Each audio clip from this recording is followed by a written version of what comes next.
Where is the cytoplasm? It's inside the cell, but outside the nucleus.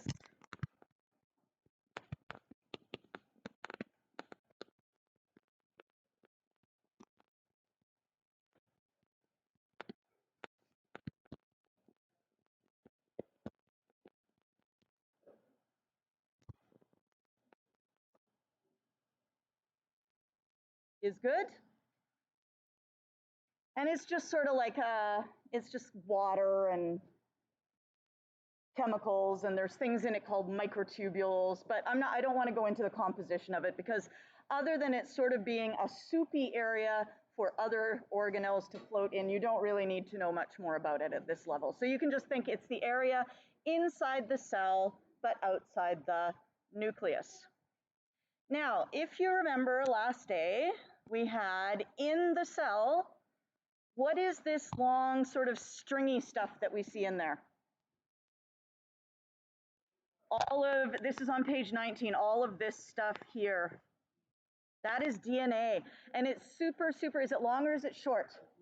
It's really long. Now, we don't need to copy all of it, we just need to copy small parts of it. What do we call those small copies? Those are the RNA. Now, the RNA is inside the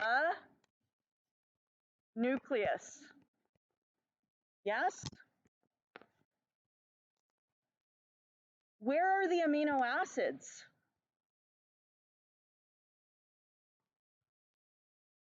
So the RNA is in the nucleus, and it has instructions for assembling amino acids.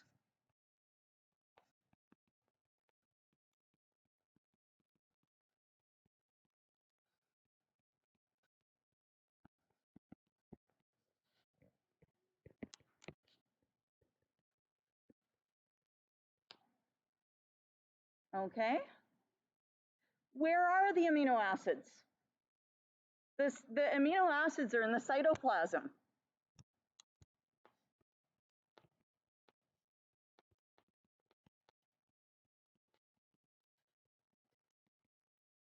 So do you see a problem here? Right? The instructions are in the nucleus. The things that they're meant to assemble are outside the nucleus. Yes? So,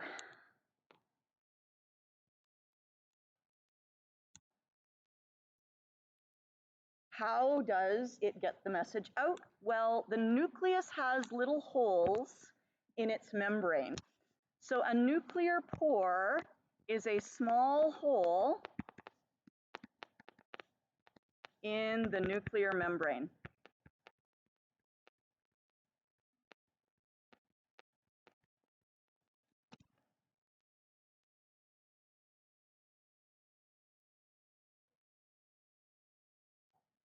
And it is big enough for RNA to fit out, to pass through.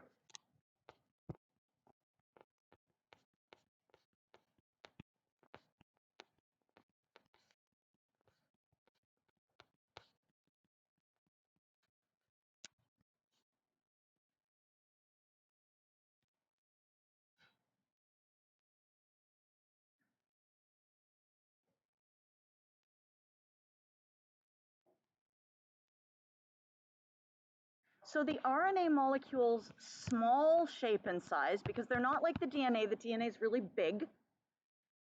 The RNA molecule's small shape and size allows them to fit through tiny what? Tiny pores in the nucleus out into the cytoplasm. And from there, it passes into the mouth of another particle called a ribosome.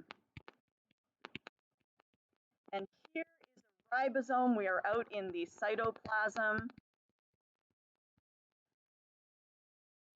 And you'll notice that we have sort of two parts to this thing. There's a top part and a bottom part. We call them the large subunit and the small subunit. It's not really important for you to know that distinction, okay? But we have the RNA molecule. It sort of slides through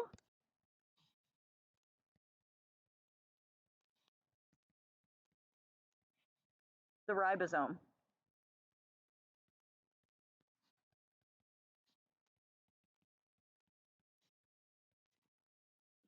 So it's as though if this were the RNA and this were the ribosome, the RNA would just move through the ribosome, okay?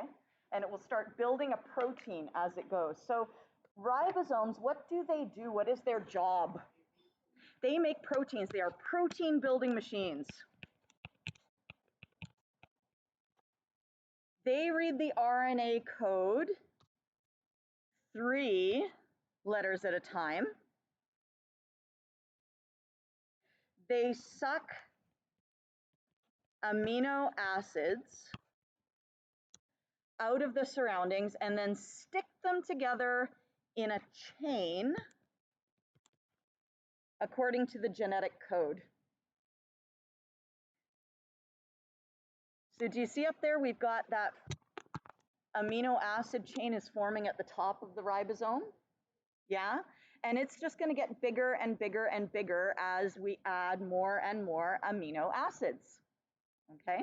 And these little codes down here, AAC, GU, whatever the next one is, and if we read them in groups of 3, those are going to be the things that tell us which amino acid we put in next, okay? As the chain of amino acid grows, now I need to look at my answer key because I want to get the words right here. I know that one of them is bends and one of them is folds. Ah, yes. It bends. It folds. And it sticks to itself.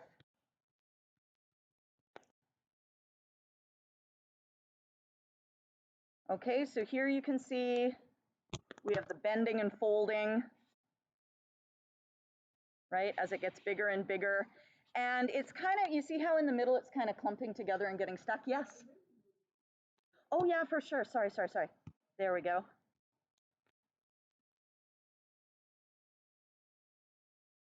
Yeah, anytime I go too fast, just slow me down.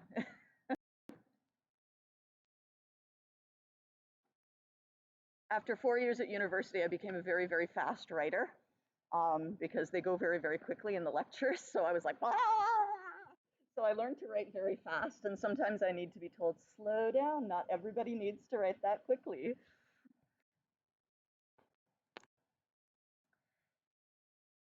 Okay, so we have this chain of amino acids. It's bending, it's folding, and it is sticking to itself. As you can see, whoa, what happened there? Is happening right here. This one is sort of going into a spiral shape, but they can go into all sorts of different patterns. Like they can, if you can imagine any piece of rope or whatever, if you just fold it and twist it and whatever, proteins can do that. And it forms itself into a perfectly shaped protein.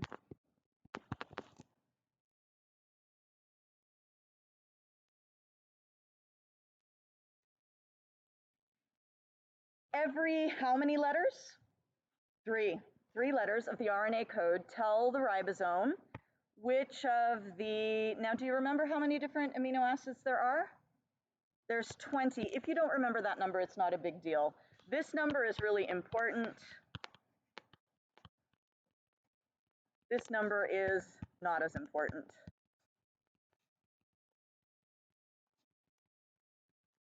Okay, as long as you know there's not like hundreds or whatever, it's fine, okay? So for example, if we have a CAA, that's going to tell the ribosome to grab a glutamine.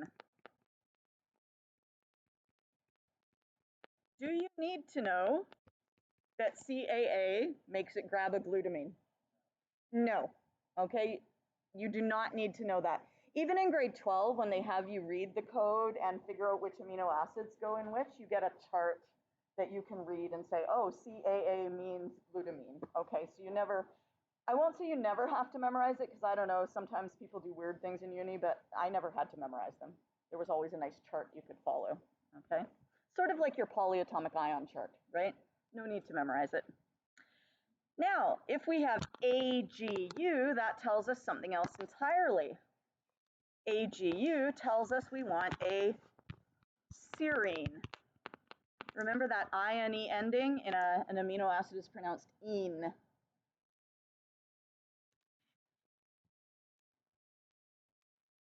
Okay, so we have our CAA. And I don't know, never mind. I have no idea what's happening there. So let's just pretend I didn't write anything on that. Okay. So here is our ribosome. It is made of the large subunit, which is obviously the big one, and the small subunit, which is obviously the small one. Usually we draw the small one on the bottom, but does it really matter whether it's big one and small one or small one and big one? It doesn't. Things can be upside down, okay, but normally this is how it's drawn. We're out in the cytoplasm, and there's the RNA. The RNA has finished moving through, and it is now moved out of the ribosome, and now we have our perfectly shaped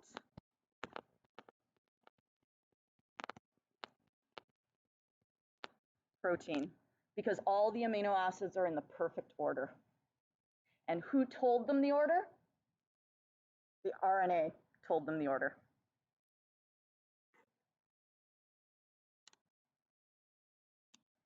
Once a protein is built, it can go on to do a number of things, one of which could be to help form a brand new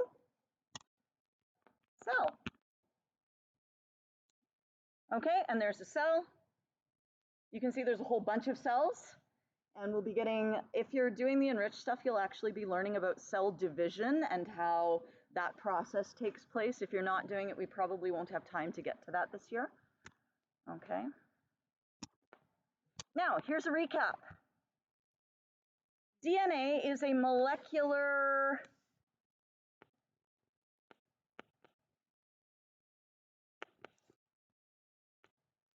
blueprint. What's another word we could use instead of blueprint? Recipe. For a living thing. So that's like a big idea. It's like the instructions for a living thing. DNA creates, what does it create? RNA. So here we have our DNA. Here we have our RNA. What do you notice is different about the DNA and the RNA? Yeah, the DNA has two sides, whereas the RNA only has one side. And they haven't shown it, but the DNA is a lot longer than the RNA. But of course, we can't draw that here because it would just take up the whole page. All right, and then what does RNA create? Proteins. This is what they call the central dogma of biology. You do not need to know that word, but it's like the central idea of all of biology sort of rests upon this, that DNA creates RNA, RNA creates protein. And proteins go on to form life. Hooray.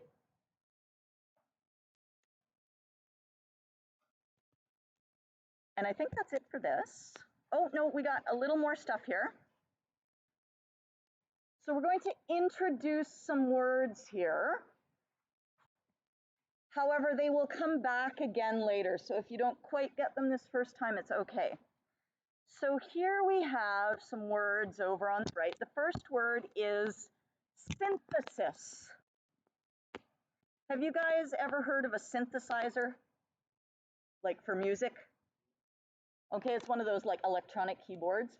It synthesizes music. It makes Music. That's why it's called a synthesizer. So synthesis means making. So if you synthesize something, you make it.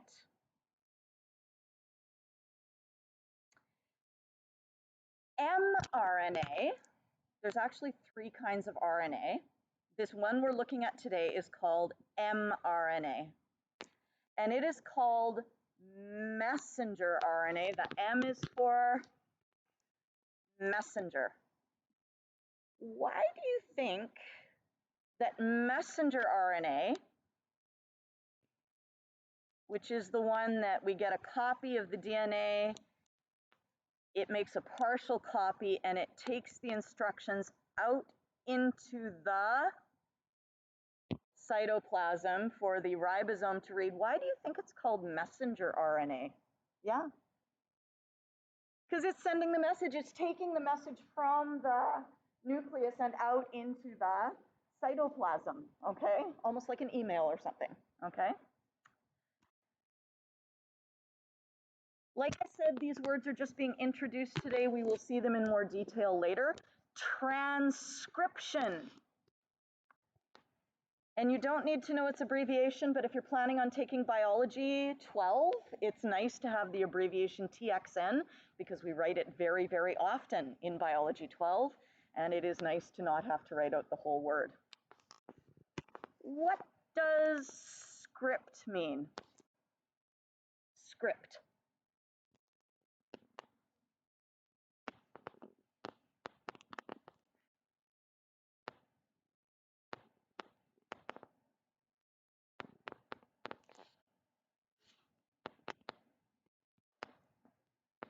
Writing. Script is writing. So if you have a play, what's the script? It's the written words that tell you what to say, right?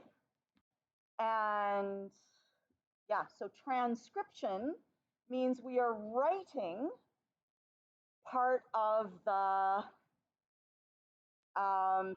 DNA code.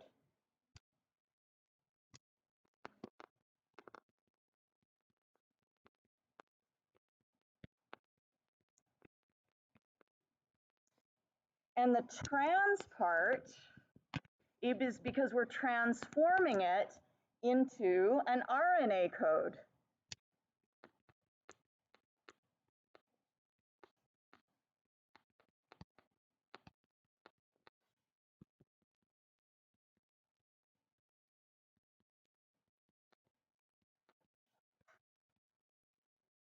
So when we go from DNA to RNA, that is known as transcription.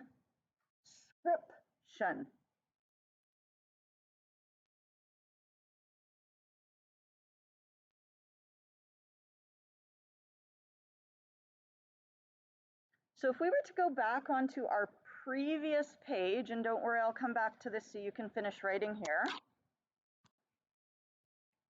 we were to go back here, and I wanted to label this process here, what would I label it? Going from DNA to RNA, transcription.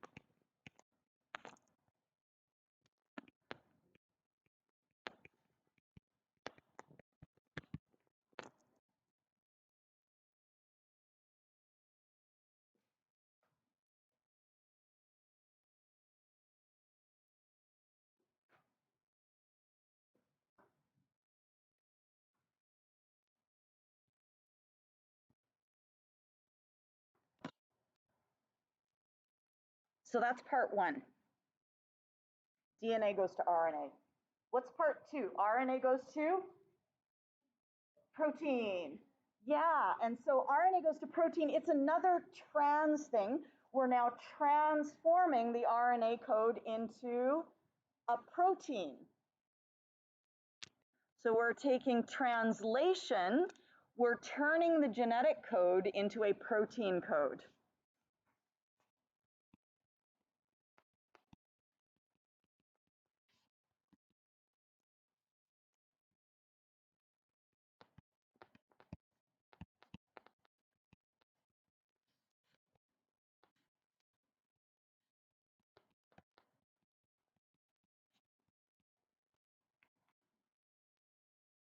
So that's where the translation comes from.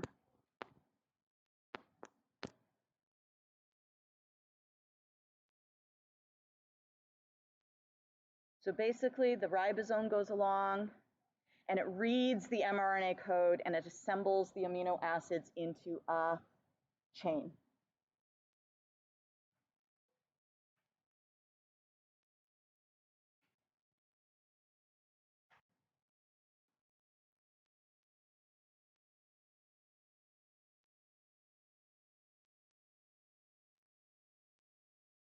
So if we were to go back to the previous page, once again, what process would we have here where the RNA is turning into a protein? Translation.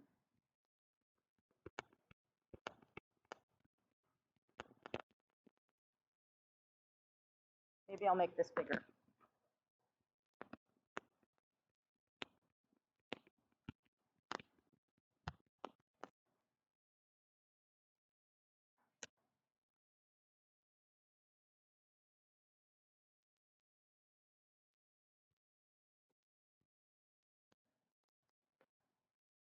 And then we have another word, which is, what do you notice about this next word? It is surrounded by black diamonds.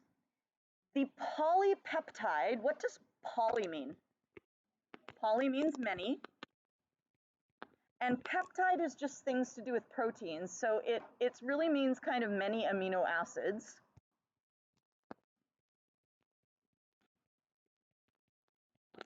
So a polypeptide is the assembled chain of amino acids before it folds up. But if you're like, that seems too complicated for me, I just want the RNA to be read and then make a protein, then you can forget about the word polypeptide and just be like, okay, the ribosome makes a protein. If you want to get fancy, you can say the ribosome makes a polypeptide, which then folds into a protein. But that's fancy, so you don't have to do that. The protein, and this one you do need to know, is an amino acid chain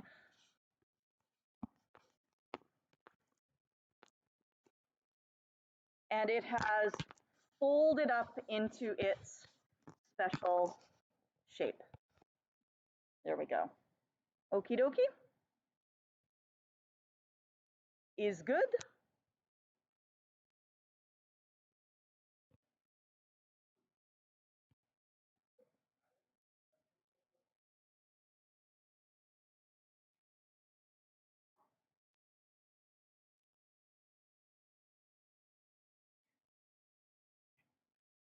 So if we look, we have three things happening here.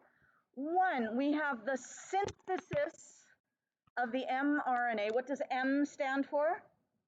Messenger RNA. So we have the messenger RNA is made in the nucleus. That's the first thing. What does synthesis mean? Making. So we're making mRNA. Then what happens to that mRNA? Once it's made, does it just sit there and do nothing? No. Where does it go? It goes through the nuclear pore and out into the cytoplasm. So you have the step number 2 is the movement of mRNA into the cytoplasm, and via sort of means through the nuclear pore. Where does that mRNA end up? It ends up in the cytoplasm, but inside a ribosome. And what does the ribosome do? It makes proteins. So we see again that word synthesis of protein, which means making protein.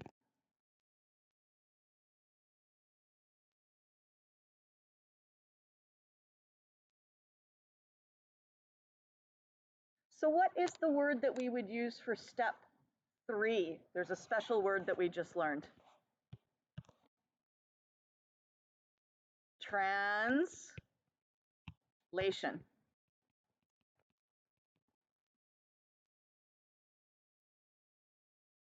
And then up here, the synthesis of the mRNA, what is that? That is transcription.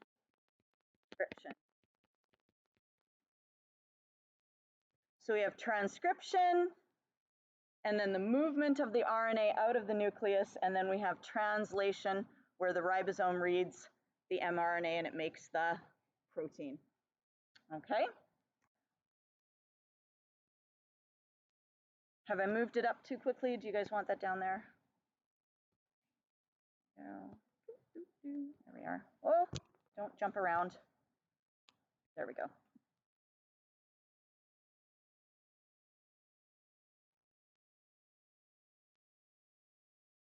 So I think there are some exercises here that you could do.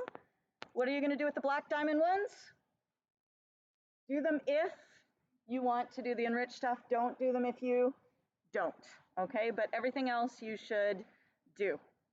Okay, so let's take maybe 20 minutes to work on this, and if we don't finish, we'll assign some of it for homework. Maybe not all of it, just a little bit. Okay, so we'll get started on it right now. We'll take 20 minutes.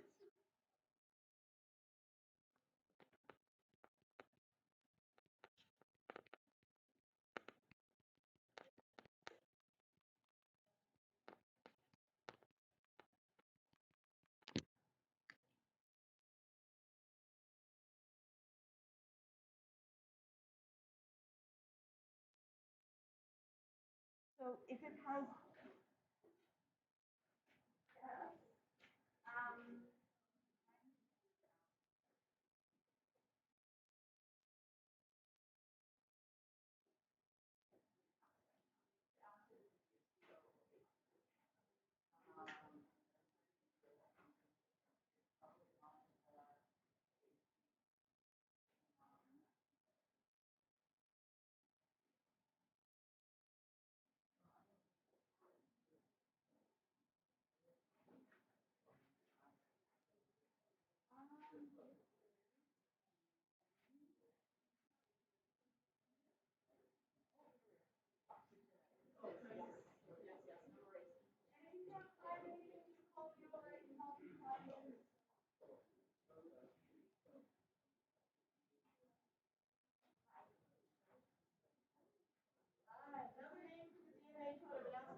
Good question.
Today's video is all about DNA.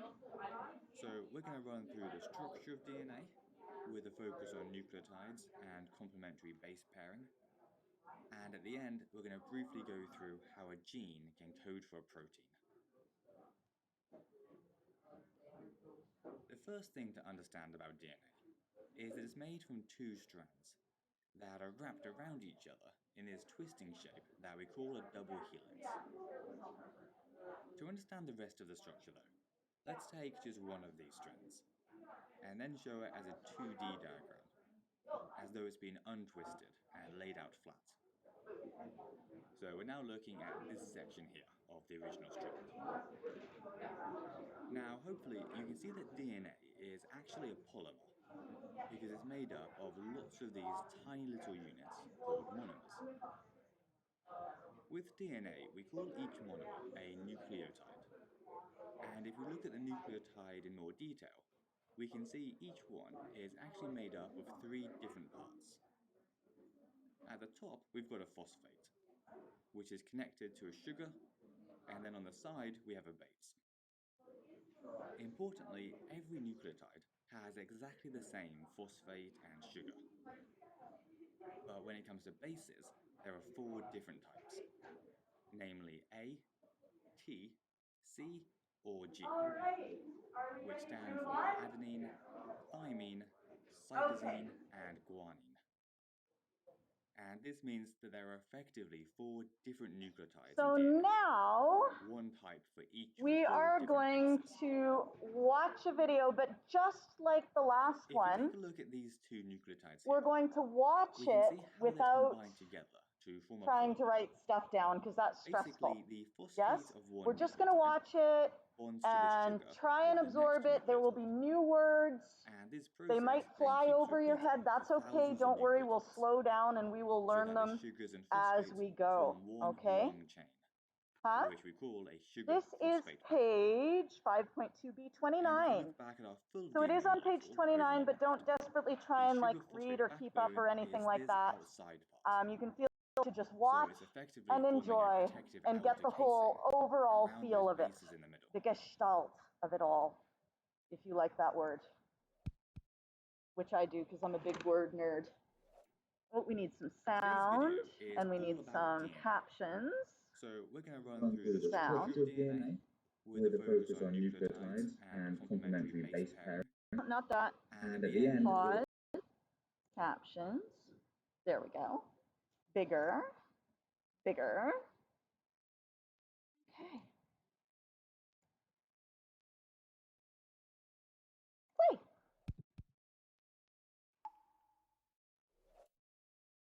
today's video is all about DNA.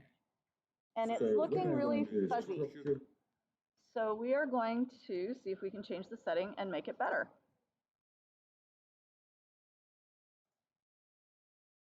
Let's see if that helped. There we go. DNA with a focus on nucleotides and complementary base pairing. And at the end, we're going to briefly go through how a gene encodes for a protein. The first thing to understand about DNA is that it's made from two strands that are wrapped around each other in this twisting shape that we call a double helix. Okay, so that shape, that twisting spiraling ladder, has a specific name. It is called a double helix. Okay? To understand the rest of the structure then, let's take just one of these strands and then show it as a 2D diagram, as though it's been untwisted and laid out flat. So we're now looking at this section here of the original strand. Now hopefully you can see that DNA is actually a polymer, because it is made up of lots of these tiny little units called monomers. We will learn these terms later, but poly means many, mono means one. So if we take many ones and stick them together, we get a poly. Yes, many monos stuck together make a poly. Okay, so the suffix mer, I think of it as just meaning unit. So we have many small units stuck together. You know, like pop beads? You guys know what pop beads are? There's those little beads that you play with when you're a little kid, and one end sticks into the other end. Have you ever played with those? No? Okay. Anyway, you can think of them like beads on a chain or something like that. With DNA, we call each monomer a nucleotide. And if we look at the nucleotide in more detail, we can see each one is actually made up of three different parts. At the top, we've got a phosphate. Do you guys recognize the word phosphate? Does anyone remember what phosphate is? It's PO4. It's PO4 with a -3 charge. So that is actually what's in there. Now, are we going to draw out a PO4 every single time? No. So generally what we'll do is for the phosphate, we'll simply draw a circle instead of drawing out all the atoms, which gets really complicated. Which is connected to a sugar, and then on the side we have a base. So the sugar, again, it's a much more complicated structure than they show there. But in chemistry, whenever you see line structures like this hexagon, usually what that means is that on each of these corners there is a carbon atom, okay? And then there might be other things attached to those carbons, okay? But you don't, again, complicated structure. Maybe there's a hydroxide here, maybe there's a hydrogen here, maybe we've got other things sticking off here and there. Do you want to be drawing that all the time? No. So what shape do we draw for the sugar instead of all this complex stuff? A whichagon? A pentagon. What does penta mean? 5. Isn't it great how your knowledge transfers from chemistry to biology and back? And math and all of these things? It's fantastic, right? And then we have the base, which you can imagine is an even more complicated chemical because it's really a lot longer. So I'm not even going to try and show you what that looks like. There will be a picture in your book a little later on, okay? But all of these are made of atoms, and we show them with a circle, a hexagon, and some sort of vaguely rectangular shape with a little thing on the end. That is a nucleotide, and the nucleotide is the small bit that you string together to make a long bit. It's the mono that you string together to make a poly. Do you guys know what, mono means a single unit, monomer. When you're making a protein, what is the monomer in a protein? Tell your partner what you think. When you're making a protein, which is a polymer, it's many things strung together.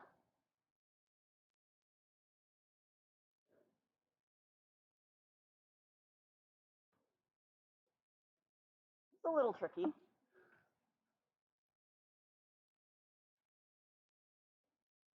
Anyone want to try a guess? What do you string together to make a protein? Amino acids. Amino acids are the monomers, and the protein is the polymer because it's many of the monos strung together to make a poly.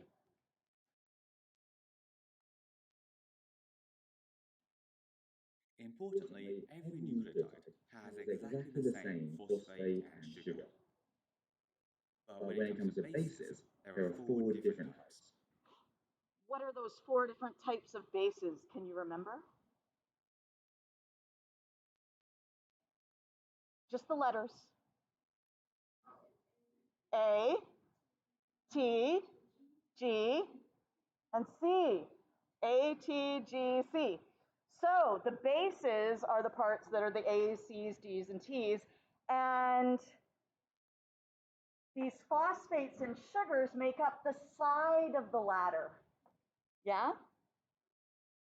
So the rungs of the ladder are those bases, A, C, G, and T. And the sugar and phosphate make up the sides of the ladder. Namely A, T, C, or G, which stand for adenine, thymine, cytosine, and guanine. And this means that there are effectively 4 different nucleotides in DNA, one type for each of the 4 different bases. If you take a look at these 2 nucleotides here, we can see how they're combined together to form a polymer. Basically, the phosphate of one nucleotide bonds to the sugar of the next nucleotide. See how that happened? We had one nucleotide made of the phosphate, sugar, and base, one nucleotide, a second nucleotide, and what did they do? They bonded together. So now instead of having a monomer, now you have a polymer. If you want to get fancy, this one would just be a dimer because it's 2 of them. But you don't need to know that. And this process then keeps repeating for thousands of nucleotides, so that the sugars and phosphates form one long chain, which we call a sugar-phosphate backbone. Why do you think we give it the term backbone?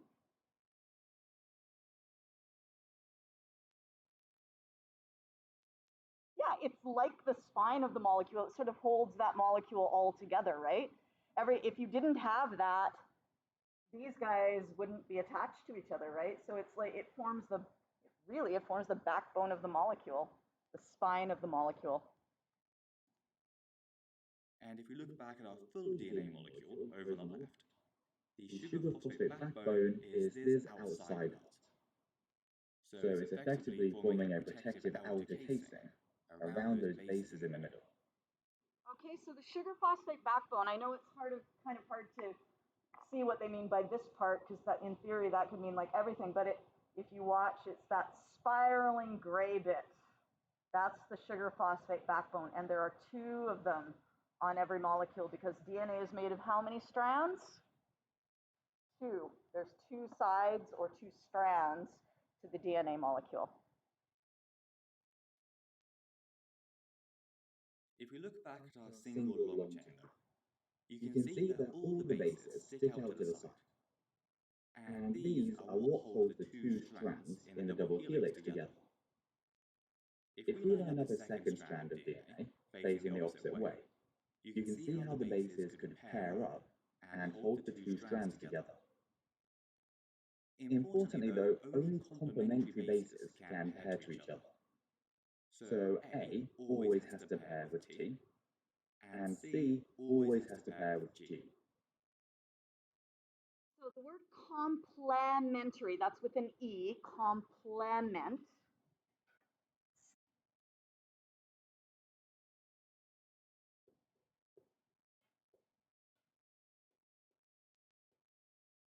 That's different from complementary. If they were complementary base pairs, they'd be like, ooh, I really love your phosphate group. That looks wonderful on you. That would be a complementary base pair. Okay, they are not complementary, they are complementary. And when you have two things that complement each other, you could say that, let's say Jessica's sweater today complements her hair because she's got some purple in her hair, and the purple in her sweater helps bring out that color in her hair. So those complement each other, they go well together. So to complement means to go together well. Is good? Okay. And I can give her a compliment by telling her that her sweater complements her hair. Oh, so many things, so many words. Okay. So complementary base pairs are the ones that match up perfectly with each other. What does A match with? T. And what does G match with? C. And if you're on your phone, you need to be off your phone. I can see you.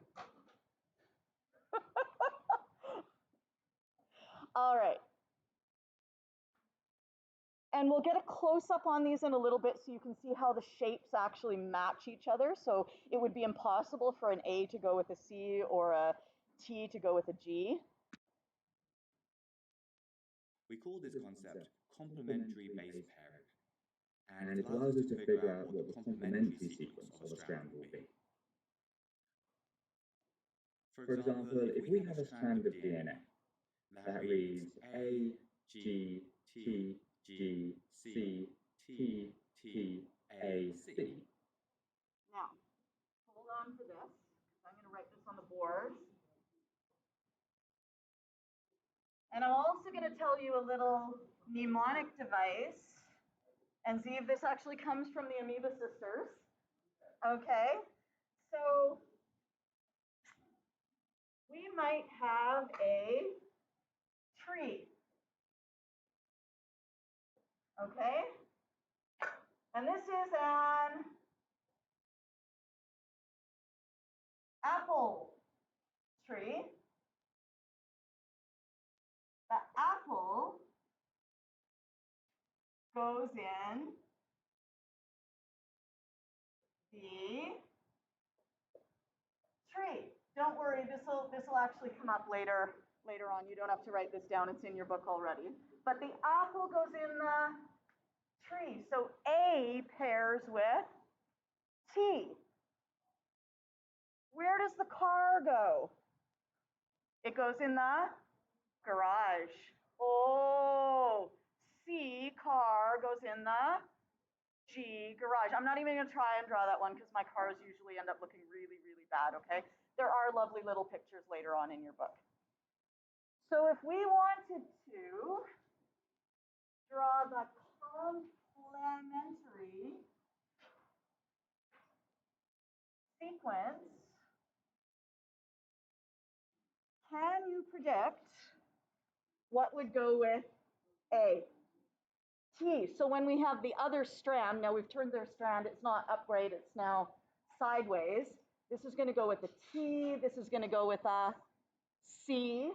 T goes with A, and then comes C, G, A, T, G.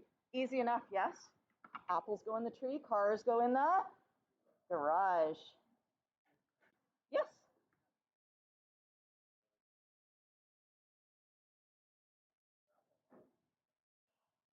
Yes, but realize also that we don't want it to make mistakes. And plus, when you have it two-stranded, you have that backbone protecting both sides of it. So chances of it getting messed up by something are much less because it's protected all the way around on both sides. Sorry? It can repair itself, yes. And it can also duplicate itself, which is going to be really important when a cell divides, because you need to make sure you're passing on all the genetic code to any new cells, right? And so you need to be able to make copies of the DNA. Yeah. So you can when a cell divides, what happens is the DNA splits into two essentially. We make another strand that's another complementary strand here. We make another complementary strand here, and then these can move to opposite ends of the cell, and then the whole cell pinches off and makes two new cells. So they both end up with copies, full copies of the DNA. Yeah. Then we can use this sequence to work out what the sequence of bases on the complementary strand must be. Because we know that A always pairs to T, and G always pairs to C.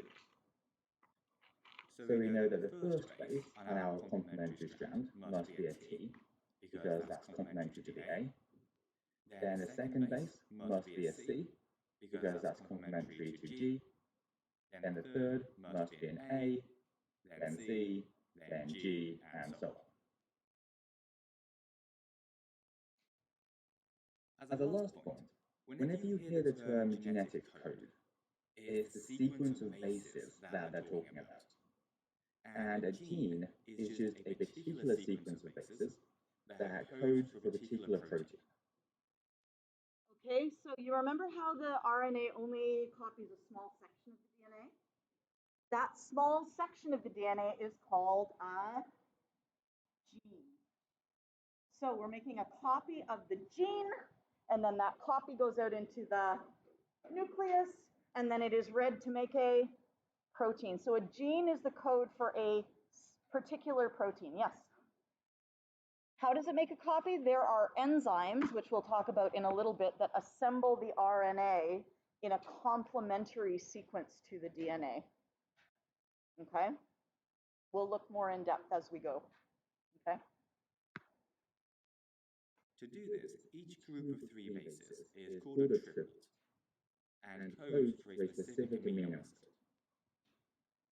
For example, AGT would code for one amino acid, while GCT might code for a different one, and TAC would code for a third. And if you're paying attention here and you really know what's going on, you might have noticed that we have amino acids sort of being paired up with DNA, but it's really the RNA that tells which amino acids. So we're missing that intermediate step here, but we can kind of ignore it for now.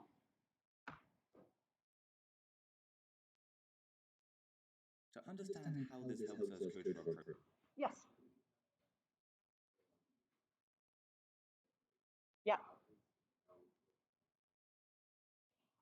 There is a specific group of 3 that says start. Okay, and so it knows to start there. Yeah. Protein. Let's take a longer sequence of bases and work through the steps for how it would form a protein. First, our cells would read this DNA-based sequence as a series of triplet codes, which number are 3 bases each. Then it would take the amino acids that each triplet codes for and combine them all in that same order. Then lastly, this long chain of amino acids that we formed. What do we call that long chain of amino acids? This is black diamond. Amino acid chain is called a polypeptide. Polypeptide.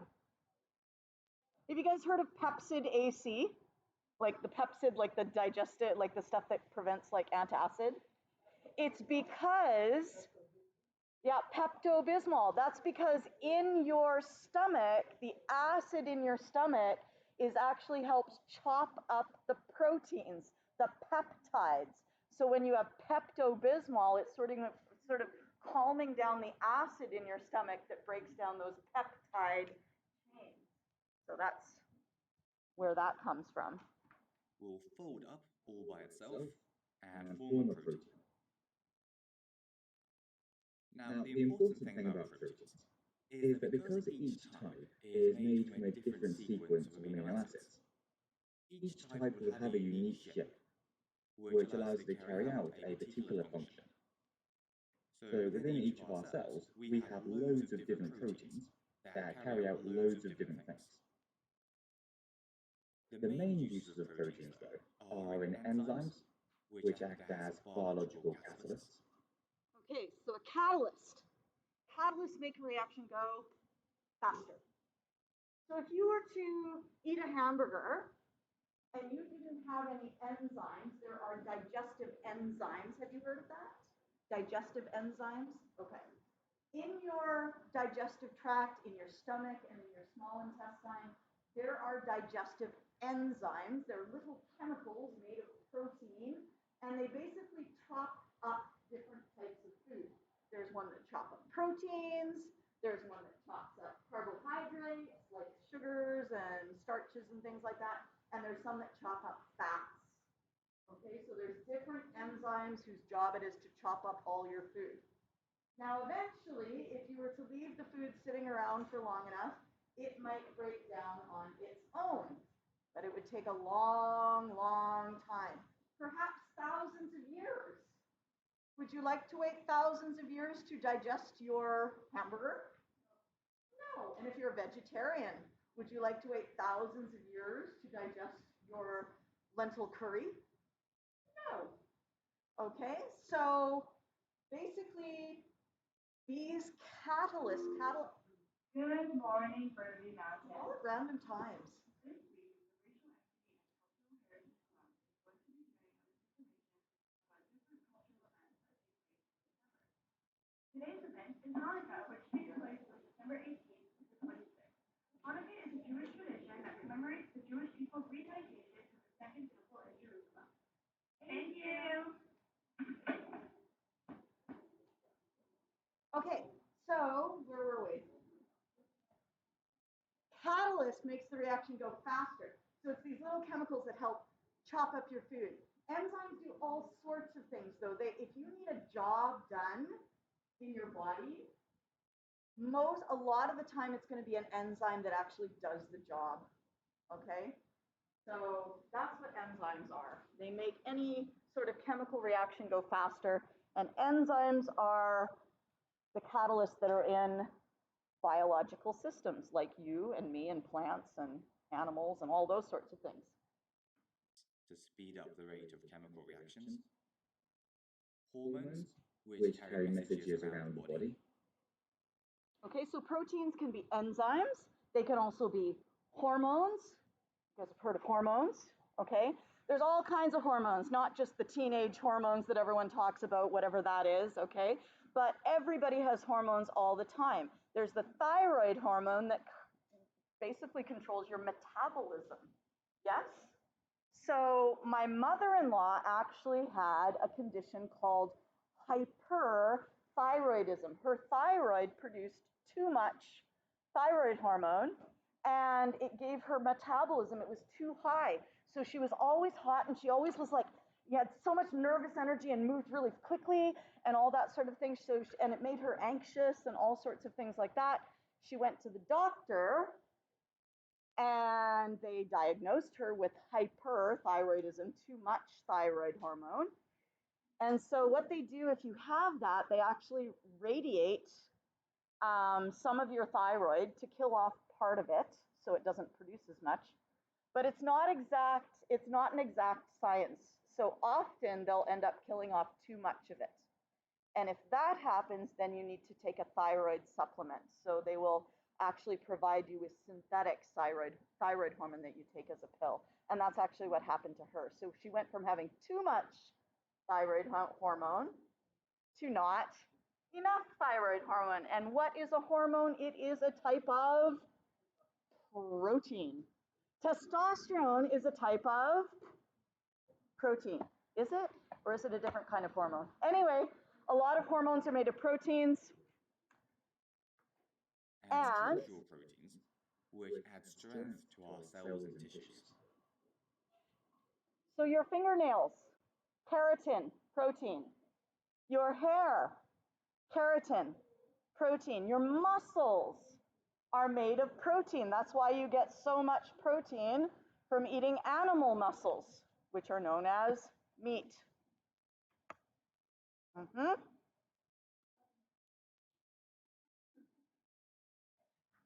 Anyways, that's everything for this video.